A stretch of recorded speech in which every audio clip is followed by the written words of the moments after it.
tepuk tangan Agus. Ya. Romo Agus yang saya hormati, jadi beliau ini penasihat rohani saya sekarang. Dalam situasi di mana saya dicaci maki hampir tiap hari, dia selalu nasihati saya, jangan jawab, diam saja, bawa dalam doa. Dan mungkin kalau tidak ada dia, saya sudah melawan orang-orang ini. Memang penampilannya seperti pastor dan sempat sekolah pastor juga, tapi tidak jadi. Itu Romo Agus foto.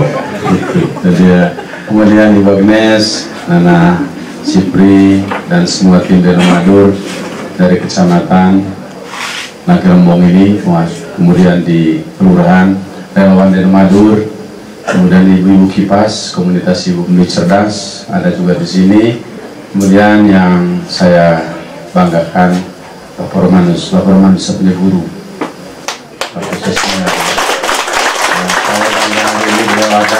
Sudah sehat, hanya mama saya tahu sakit, saya belum sempat pergi lihat di rumah. Ya, jadi saya kalau lihat guru itu saya merasa kecil. Ya kan begitu. Beliau adalah guru bahasa Inggris terbaik bagi saya dulu. Kalau tidak saya tidak tahu bahasa Inggris saya. Sehingga Bapak Romanus saya waktu sekolah di Unpad, di S2 di Unpad, saya ini dapat uang dari terjemahkan ini kerja teman-teman punya tugas yang bahasa Inggris.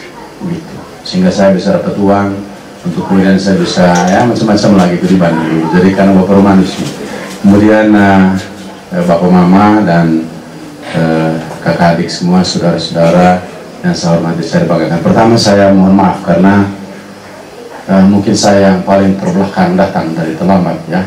Ya itu sudah. Jadi saya harus atur waktu sedemikian rupa sehingga harus bisa menjangkau semua tempat. Tadi siang di Pagal, di Cibal, kemudian lanjut dari sana ke Langgu, selesai di Langgu baru ke sini, dan sekarang terakhir di sini, dan saya pidato terakhir nih. Saya usahakan supaya sesuaikan waktu gitu ya, karena kita kampanye sampai jam 9. Bapak Ibu dan saudara-saudara sekalian, saya atau pengelolaan keuangan atau uang daerah ini atau mengerti tentang keuangan itu adalah merupakan bagian yang menurut saya sangat penting dalam kaitan dengan mengerti tentang pembangunan, mengerti tentang program kegiatan untuk menggerai. Oleh karena itu kualitas atau benar salahnya setiap pembicaraan, apalagi yang berkait dengan uang, itu kemudian seberapa dekat. Nah, seberapa dekat, seberapa benar, seberapa relevan pembicaraan itu dengan kondisi sesungguhnya tentang keuangan daerah. Karena saya tahu nih, ya, sejak saya jadi wakil 10 tahun, saya bupati 5 tahun, saya punya catatan histori tentang bagaimana keuangan daerah ini. Oleh karena itu memang negara ini lalu kemudian menilai keberhasilan pemerintah. Salah satunya yang paling penting itu adalah seberapa jauh dia mengelola uang. Oleh karena itu diperiksa oleh pemerintah pusat melalui Badan Pemeriksa Keuangan itu adalah bagaimana pemerintah daerah itu mengelola keuangannya. Karena di situ adalah sentralnya, sentral. Nah, kondisi keuangan kita selama sudahlah saya ambil sejak periode saya jadi bupati, itu sebenarnya tidak terjadi satu perubahan bahkan sejak jadi wakil. Bahwa uang-uang kita ini sebenarnya 80%-nya itu adalah bersumber dari pusat. 10-20% itu adalah dari kabupaten, dari PAD dan seterusnya. Apakah ini salah? Tidak, benar. Dan dalam konteks negara kesatuan tidak ada satu teori yang mengatakan bahwa daerah otonom itu harus punya uang sendiri itu sekian banyak, tidak ada. Mau 10% juga itu otonom, mau 5% juga otonom, 25% juga otonom. DKI Jakarta itu dia mungkin 100% uangnya sendiri, makanya dari khusus ibu kota Jakarta. Jadi kondisi keuangan kita tidak berubah. Oleh karena itu kalau orang omong tentang program lalu dikaitkan dengan uang, kemudian tanpa melihat histori tentang uang, menurut saya di situ mulai satu hal yang meragukan. Pada saat debat Bapak Ibu dan saudara-saudara sekalian, pikiran saya sudah mulai berubah. Awalnya saya kalau kampanye saya cerita program kegiatan semua di mana-mana, karena program itu adalah bahasa lain dari semua kerja-kerja pemerintah menyelesaikan masalah rakyat, masalah air minum, masalah kesehatan, masalah pendidikan, masalah infrastruktur, masalah kemiskinan. Itu diselesaikan melalui program. Jadi program itu bahasa lainnya adalah kerja pemerintah menyelesaikan masalah. Sehingga saya ngomong itu aja selama ini. Tapi setelah debat itu saya lalu kemudian berubah saya punya pikiran. Kenapa berubah? Bapak Ibu kalau nonton debat waktu itu cukup serius. Saya tanya itu mau pesen naik gaji guru komite 1,5 juta itu dari mana? Dan saya hitung-hitung guru komite sekarang ini dengan operator administrasi itu 3.681 kali 1,5 juta, 1 bulan 5,2 miliar kali 12, 66 miliar. Dalam kondisi keuangan segini itu duit dari mana? Saya punya catatan di sini, belanja modal kita, belanja langsung kita selama hampir 5 tahun itu tidak pernah mencapai angka di atas 600 miliar. Dan dari belanja langsung itu, lalu kemudian belanja modalnya itu tidak pernah mencapai angka di atas 300 miliar. Jadi belanja langsung itu, kalau yang dari 1,1 triliun, 1 triliun itu kemudian 500-nya sudah belanja pegawai, itu terus diomong lagi. Kecuali kalau pegawai ini kita kasih berhenti semua, atau kasih berhenti setengahnya, baru kemudian kebutuhan untuk 500 miliar gaji pegawai itu berkurang. Tapi kalau tidak, ya tidak akan pernah berkurang. Jadi kita harus bicarakan. Kita hanya sisa sekarang belanja yang langsung itu, belanja langsung untuk belanja modal, dan seterusnya. Itu aja. Kita lihat tidak ada. Itu angka itu belanja langsung itu tidak pernah mencapai angka 600. Paling tinggi itu 561 pada tahun 2016. Bahkan di tahun 2020 tinggal 513. Karena dia turun karena corona.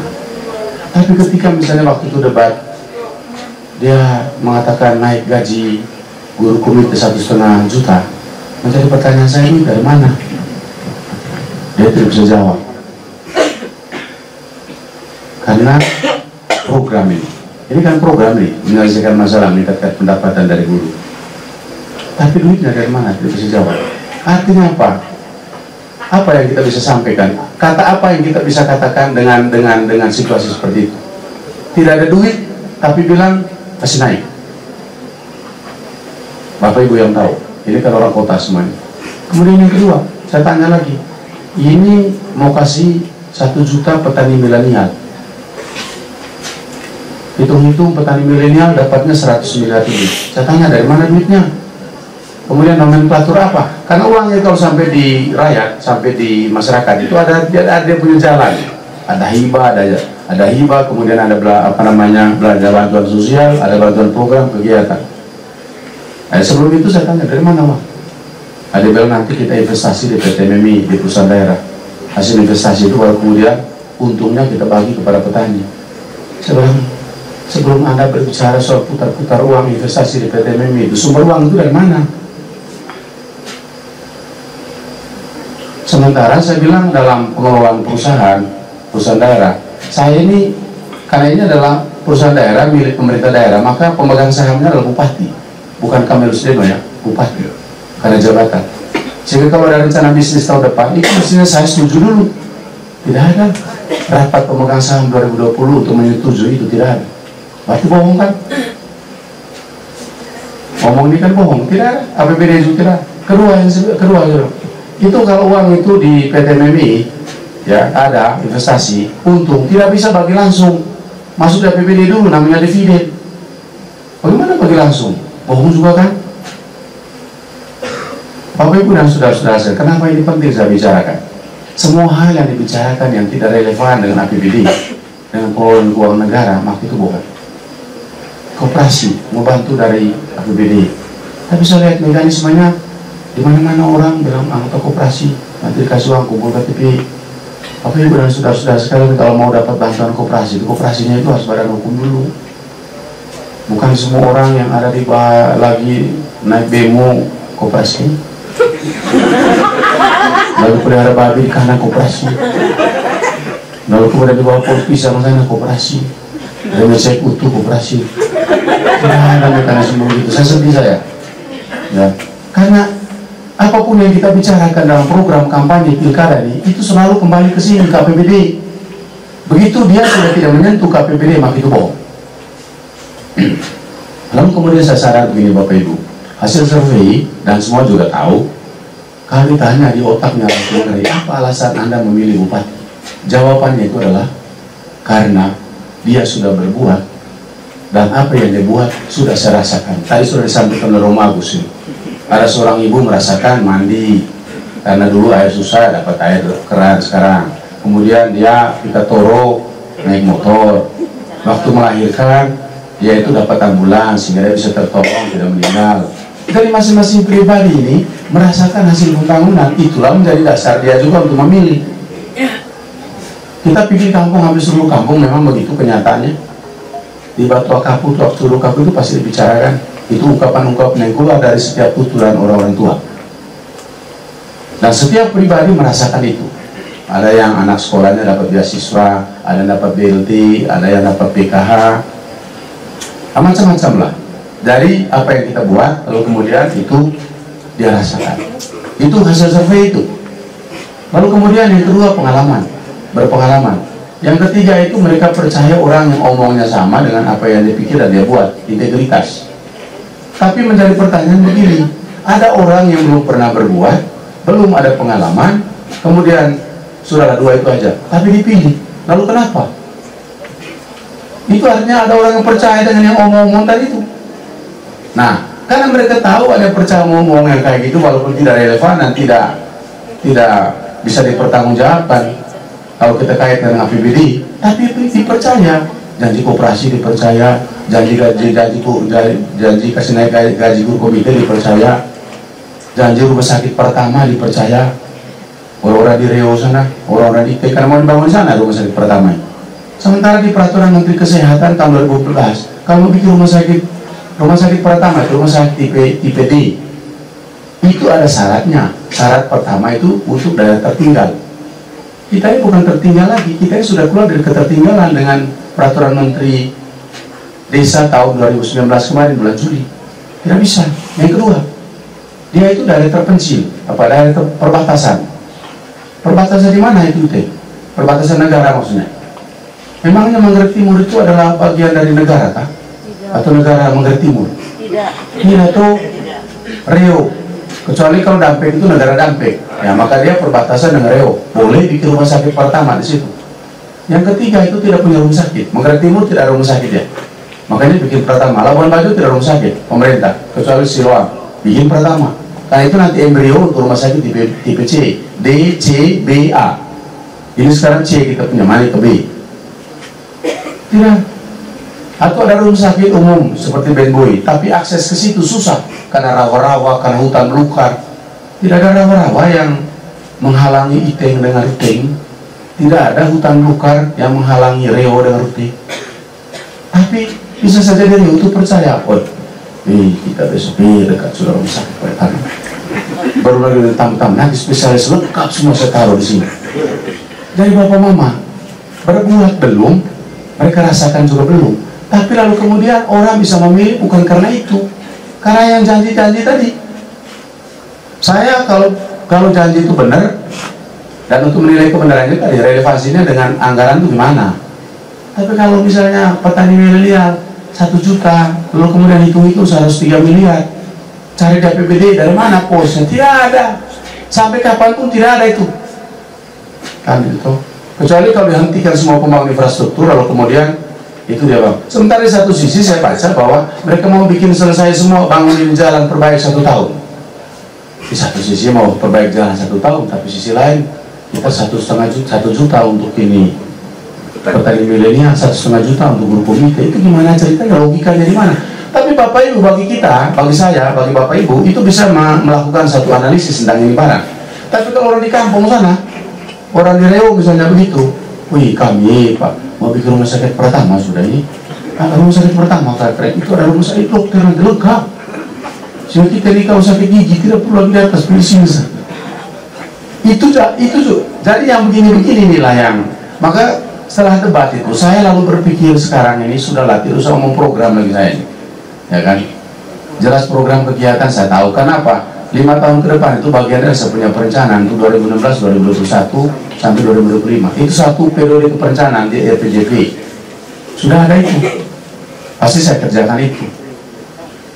Tapi yang sekarang ini kan yang terjadi adalah bagaimana memproduksi kata-kata, memproduksi cerita-cerita, di mana cerita-cerita itu terkesan hebat dan mempengaruhi opini persepsi politik, untuk menjadi dan nanti ikut memilih, tapi itu sebenarnya konyol. Nah, ini yang saya mau ngomong. Dan memang ternyata betul setiap hari sekarang itu produksi narasi-narasi bohong. Saya pikir yang utara, mereka bilang Bupati Nogales sudah PAW. PAW oleh siapa? Tidak ada PAW Bupati. PAW itu adalah DPR. Ibu Gnes ini misalnya dipecat sama Demokrat, lalu kemudian misalnya nih, lalu kemudian ya di PAW sama orang sampai selesai masa jabatannya. Misalnya 5 tahun kan, jadi sudah 1 tahun nih. Kalau dipecatnya sekarang ya berarti lagi 4 tahun, PAW 4 tahun. Itu PAW, Bupati tidak ada PAW. Untuk apa itu? Untuk mendegradasi saja. Waduh, kami harus tidak ada arti lagi PAW. Di Satremesi mereka bilang, Bupati sudah keluar. Ya, ini Pak Agus ini ada nih. Sini Papa, datang undang, Papa. Nanti bulan Desember pergi ikut nikah tuh adik sini Papang ya. Sekarang tanggal pisah ya, sekitar pertengahan Desember ya entah. Saya sudah masuk kantor lagi waktu itu. Hah? Masuk kantor kulit ya? Rakai cowok. Oh, bos saya terus saya antur Bupati. Sedih saya. Produksi kampanye model apa begitu ya? Sehingga saya jalan di bawah sekarang, mau Bupati ini kami harus tulang lagi. Kita boleh dia hadang-hadang dia sudah, karena sudah tidak Bupati lagi. Jadi ini semua sistematis ini, apa namanya? Dan itu memang narasi-narasi ini sistematis, mulai dari bikin gagal, ya, gagal dulu, lalu kemudian semua di belakang itu dicari bukti-bukti kegagalan. Hanya untuk apa? Mendegradasi, menghilangkan, mendelete, mengurangi prestasi-prestasi yang saya dan Pak Victor sudah buat selama 5 tahun. Kan begitu, kecuali banyak juga rakyat yang tidak percaya matanai lulai semua juta gitu. Jadi itu yang saya rasakan. Lalu kemudian proyek-proyek ini yang kita kerjakan sekarang, mereka bilang ini proyek menjelang pilkada. Bagi orang yang tahu tata kelola pemerintahan, semua kerja-kerja pemerintah yang dilaksanakan tahun 2020 itu adalah hal yang sudah direncanakan dan diputuskan pada tahun 2019 dalam APBD bulan Desember pertengahan. Ini tinggal eksekusi saja. Dari mereka bilang, tidak, ini kan nama pilkada, kami kampanye itu, maka kemudian di huru-hara sudah perbaiki jalan ini. Coba Bapak Ibu bayangkan. Itulah, memang ada sekolah politik begini. Ya, ada sekolah memang politik untuk memang begitu cara omongnya. Untuk apa? Untuk kemudian mendegradasi, menurunkan harkat martabat. Kemudian yang berikut serangan pribadi. Ya, tiap hari saya ini diserang saya pribadi. Ya, ada saja masalah apa saja ya, segala macam hal yang privasi itu kemudian kalau baik tidak benar tidak apa-apa lah ya. Ya, tapi kalau yang di karang-karang copot-copot orang punya foto taruh situ, mohon maaf ya, itu rumah sebetulnya gua awinan dah kusuk. Kadang-kadang hai kilo dah tak milih si foto, dia pokok cowok kulit juga. Gitu. Kan sekarang bisa diedit foto macam-macam nih, kulit cawinan enggak? Gitu. Terus saya edit kulit apa ada kulit cah, sehingga mata itu, duh ketawinan kami rusuta. Itu kenapa? Mendegradasi pribadi. Ya saya kemarin pagi dan sama istri duduk kami dua di meja makan. Saya mau ini ada produksi baru lagi. Yaitu bagaimana sikap kita? Sudahlah, kita bawa dalam doa saja. Yang namanya musim politik. Nanti habis tanggal 9 tidak ada lagi barang. Tapi sekarang ini pasti banyak nih. Tapi itu memang itu salah satu cara untuk kemudian mereduksi, mengurangi martabat, harkat martabat saya dalam kaitan pilkada 2020 ini. Jadi kenapa ini? Kenapa ini saya sampaikan di sini pada malam hari ini Bapak Ibu? Karena saya pikir bahwa yang hadir ini juga pemilih Danu Madur lah, pendukung Danu Madur. Kita bisa menjadi corong untuk kemudian bisa menjadi narasumber referensi bagi yang lain. Bahwa inilah pilkada mengerai sekarang ini. Dan memang secara teori politik benar. Kalau survei mengatakan dia pilih pemimpin karena sudah berbuat dan perbuatannya sudah ada hasilnya dan kami rasakan berpengalaman. Tapi kenapa tidak berpengalaman, belum berbuat tapi dipilih? Karena janji kan. Nah janji-janji yang tidak relevan dengan APBD tadi, naik gaji 1,5 juta, petani milenial ini 1,5 juta, rumah sakit Pratama, kan begitu-begitu.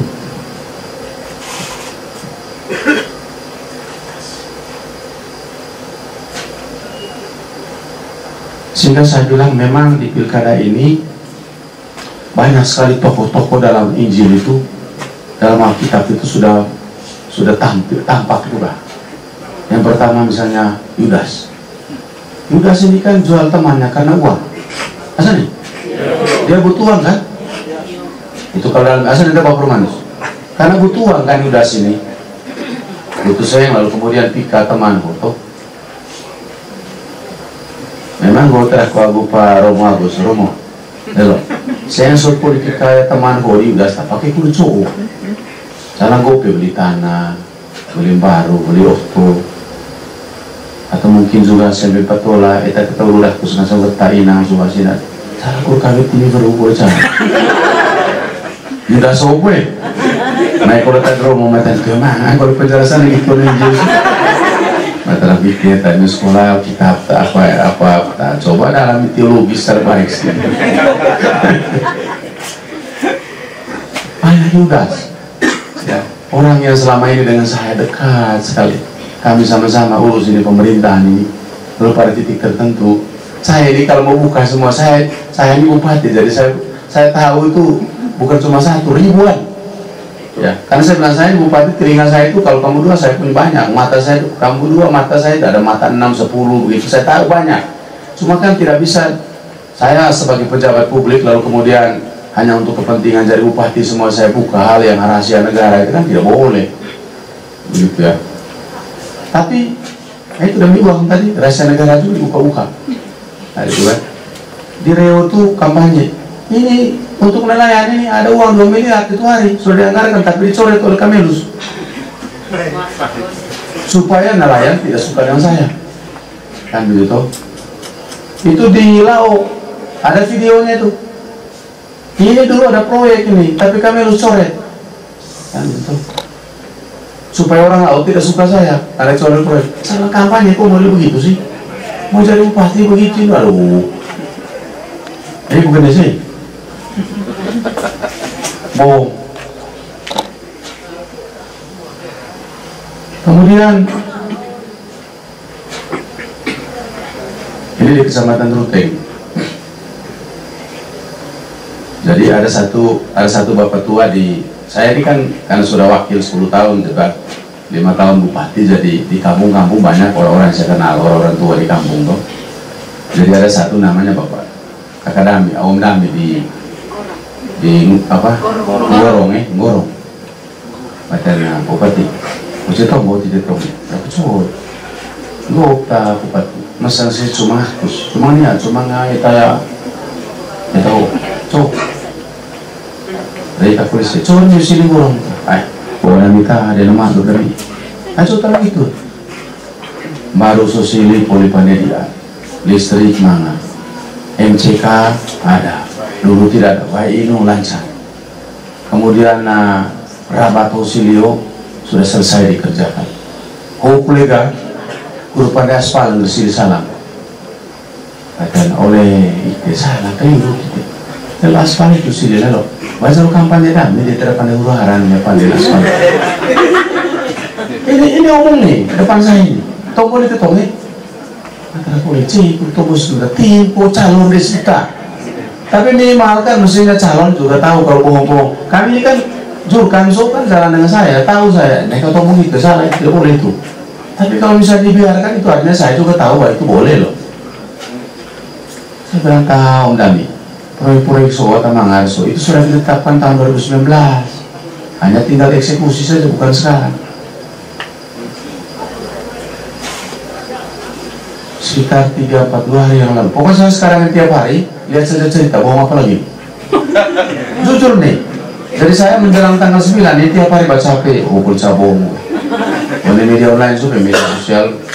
Jadi ini pejabat ini kan lantik, ini pejabat kepala desa. Lantik pejabat kepala desa. Sekarang ini.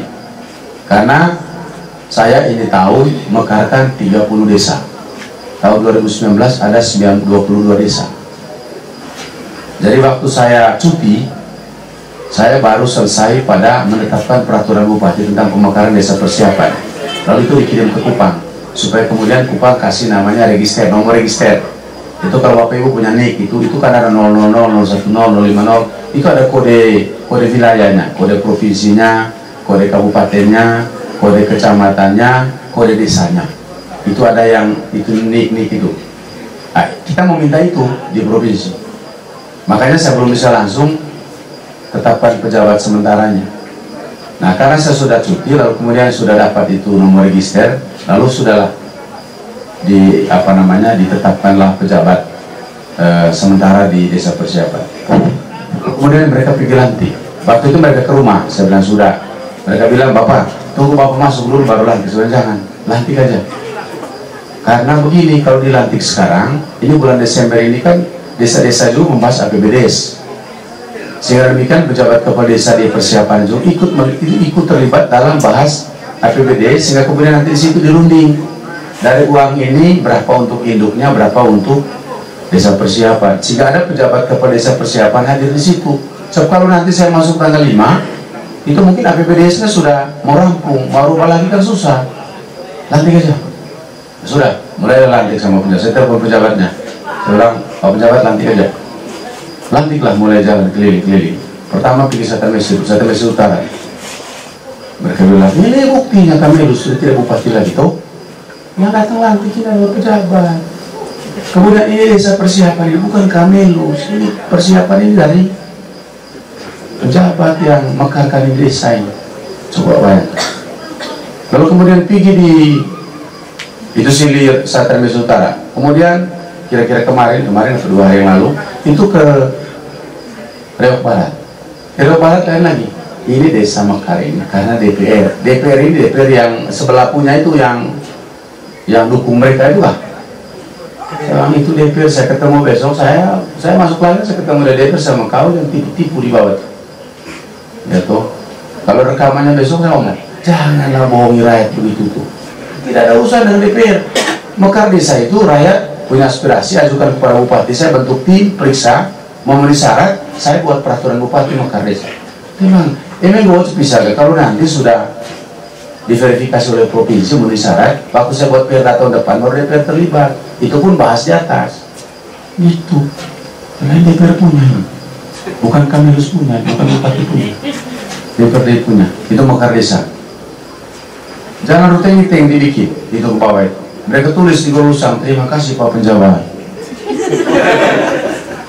Karena saya sudah rencanakan juga dari tahun lalu. Hanya Pak dikerjakan sekarang. Karena memang baru serahkan kepada kita dari provinsi kan. Jadi Pak Bermanus maksud saya begini, inilah situasi politik sekarang ini. Jadi hari demi hari mereka memproduksi cerita, memproduksi narasi, memproduksi foto, memproduksi gambar. Yang semuanya tujuannya apa? Menurunkan semua prestasi, semua cerita-cerita baik tentang saya dan Pak Victor. Kalau Pak Victor mereka tidak terlalu banyak ngomong, saya ini ya tuh. Dan ini akan terus dilakukan ke depan ya, boleh banyak ini nanti akan produksi semua itu. Hanya untuk apa? Karena mau cerita tentang perbuatan apa yang dibuat, tidak ada buatnya. Mau cerita pengalaman, tidak ada pengalamannya kan begitu. Kemarin waktu itu pariwisata itu saya bilang, Anda ini kan di bawah Badan Otorita Pengembangan Pariwisata Flores. Saya kok belum pernah baca, belum pernah melihat apa yang Anda buat dalam kaitan desain pengembangan pariwisata Labuan Bajo Flores.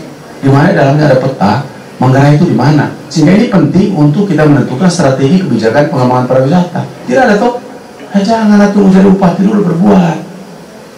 Dengan yang ada itu belum bisa berbuat. Lalu yang tadi yang kembali, yang soal guru komite, soal ini 1 juta, ini semua ini saya bilang, ini relevansi dengan APBD di mana? Omong itu kan pasti ujung di uang juga. Tapi kalau melantur kemana-mana, setelah dicek dengan APBD-nya, orang bilang, bohong ini. Karena alat ukur kita kan cek di situ. Tidak usah cek di teori-teori yang lain, cek saja ini uang, ini omongannya, ada tidak? Saya mau selesaikan satu jalan rusak, ini saya mau bikin 1 tahun selesai semua. Ini bahaya juga nih kalau begini. Tapi itu tadi, rakyat bisa percaya yang begini-begini ya. Saya tidak tahu di Langkerembong ini mudah-mudahan tidak lah ya. Di Langkerembong atau mengerti atau tidak di Langkerembong, coba itu anggap itu angin berlalu sesudah. Jadi Bapak Ma dan saudara-saudara sekalian, khusus mengenai guru komite misalnya, masih ada waktu sedikit lah ya, lagi 10 menit ya. Nah, lagi 10 menit, saya mau program aja sudah. Apa program saya dan Pak Victor ke depan? Pertama berkaitan infrastruktur. Infrastruktur itu macam-macam, jalan, jembatan, irigasi, kemudian bidang pendidikan, bidang kesehatan. Soal jalan dulu. Saya kira yang paling penting bagi saya adalah bahwa saya tahu tentang posisi, kondisi real kita di Manggarai sekarang seperti apa. Ya, panjang jalan berapa saya tahu, di mana jalan yang rusak saya tahu. Ya, karena memang pada saat saya desain awal 2005 saya dan Pak Kris Manggarai ini, kita memang pakai perencanaan kita. Ya. Kita tahu dulu awal-awal kita mau bangun jalan ke seluruh kampung itu, kita tahu butuh berapa ratus kilo. Karena kita uang kurang waktu itu, maka kemudian kita pakai swasta kelola, beli Eksa 3 supaya kemudian bangun jalan ke kampung-kampung itu pakai Eksa. Swasta kelola PU tidak perlu kontraktual, sehingga cepat selesai. Itu baru desain, itu baru perencanaan. Karena kalau kita misalnya kontraktual 5 tahun tidak mungkin, 6 tahun, 10 tahun tidak mungkin kita selesai bangun jalan sampai kampung-kampung. Jadi infrastruktur tetap, itu menjadi prioritas saya. Irigasi tetap. Kemudian infrastruktur di bidang kesehatan. Rumah sakit nih, saya kira performance rumah sakit 5 tahun ini beda.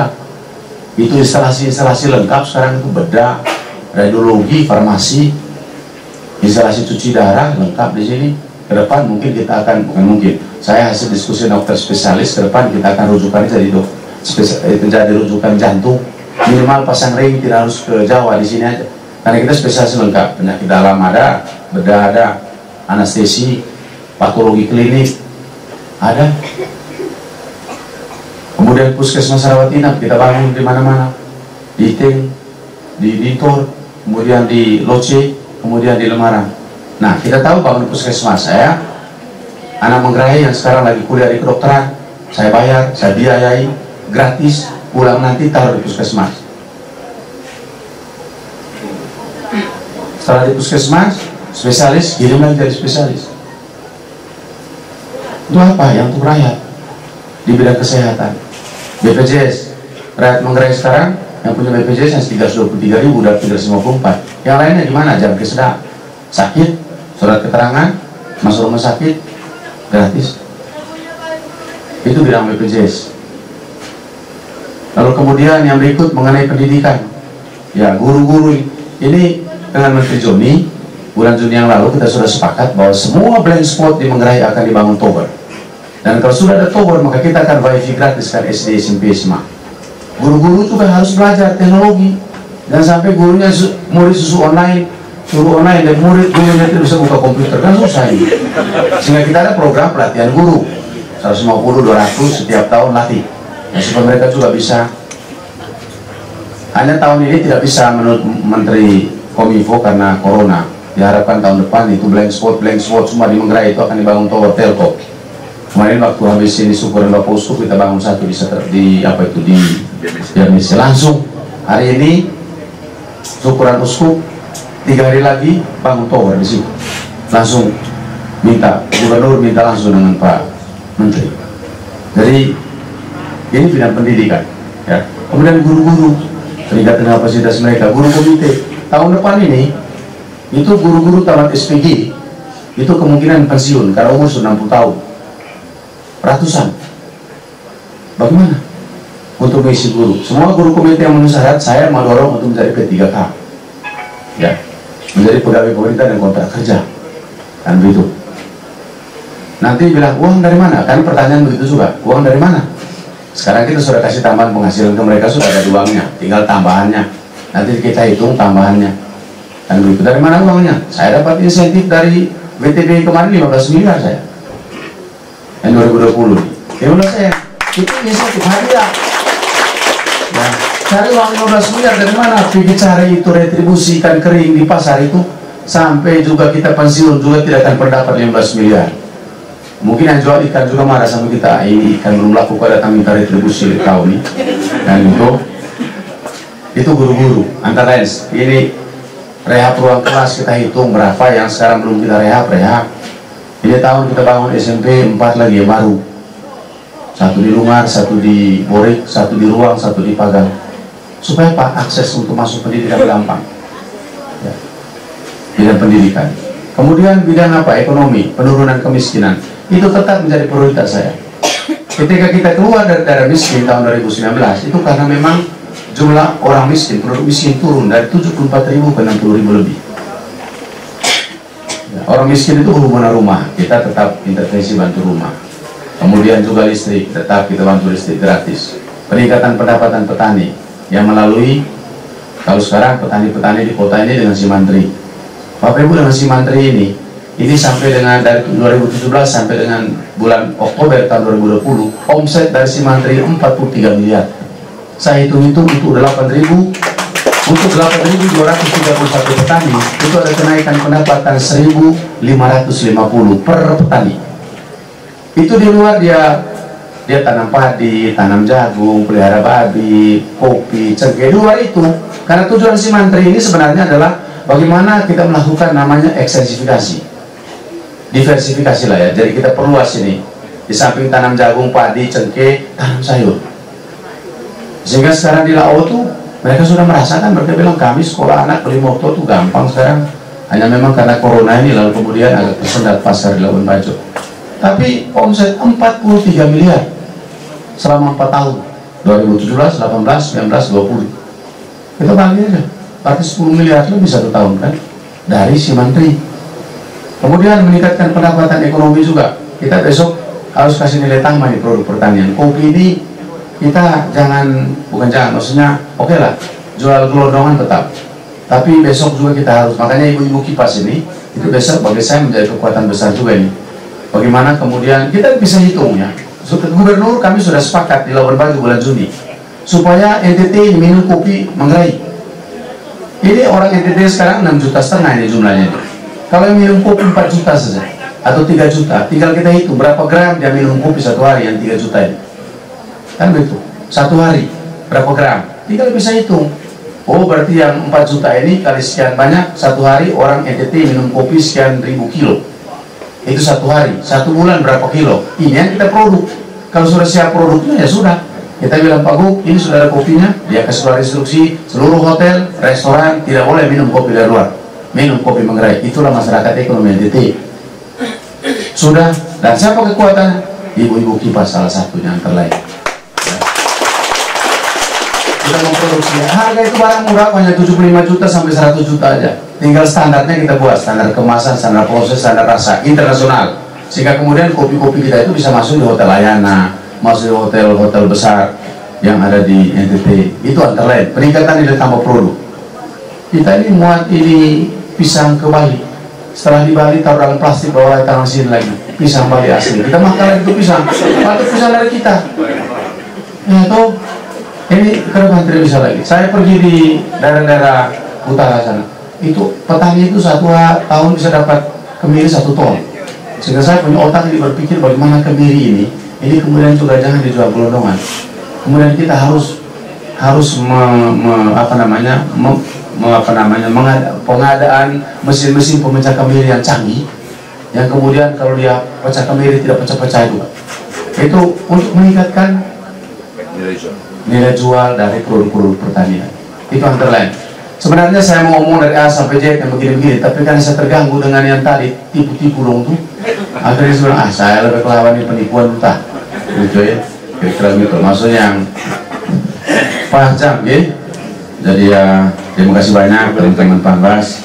Jadi kalau saya lewat-lewat sedikit ya harap maklum lah. Gitu. Kadang-kadang lagi ngomong ini kan kalimat tidak bisa dipotong setengah-setengah tuh. Jadi kecok ke Rono. Jadi terima kasih banyak untuk kehadiran kita semua. Dan terakhir permintaan saya, marilah kita tanggal 9 ini ke TPS khusus Deno Madur, kalau mau Manggarai maju ya. Dan itu aja jaminnya di Deno Madur ini. Yang pertama, yang kedua tentu berdoa juga penting.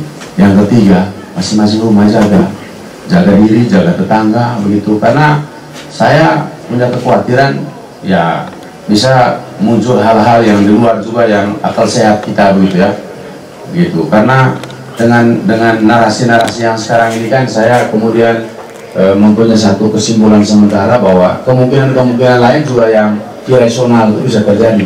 Karena yang irasional juga ada itu sekarang ya, berarti besok juga bisa ada. Nah tugas kita semua adalah bagaimana melawan irasionalitas seperti itu. Kemudian yang terakhir, pesan saya begini, jangan karena pilkada kita ini menggerai dari kacau, dari berantakanannya karena berantem itu. Saya itu jujur saja karena ini saya punya jabatan ini sampai dengan tahun depan. Maka setiap kali ada situasi di lapangan yang mengganggu saya, ketawa-ketawa aja. Misalnya ribut-ribut ya, yang diame, gitu toh. Oh, karena itu gak, wih, kata gua. Tapi kalau kadang saya pikir-pikir juga, saya kalau begini, ini semua terjadi tumpah darah di Manggarai, saya juga yang ngurus besok. Karena itu, kalau pejabat tolak upah besok, aku kalau urus Manggaraimo. Ribut-ribut coba, aku kalau mendong. Sudahlah, saya bilang, sudah kita. Oleh karena itu saya minta, mari kita jaga di situasi. Dengan catatan memang saya bilang begini sama seluruh relawan muda. Saya bilang begini, kita jangan jual, tapi kalau jual beli, kan itu aja, itu aja. Maksudnya, bisa ya, jual beli. Tapi kalau kita jual jangan, itu aja. Untuk apa? Supaya dia nyaman. Tawa dulu, murah dulu. Murah baru beli. Ya. Mahal jangan. Dan itu kan rendahku, jadi ya pilkada waktu pun tanah lebih baik. Iya. Bersaudara itu tetap, keluarga itu tetap, pilihan boleh beda. Terima kasih. Iya.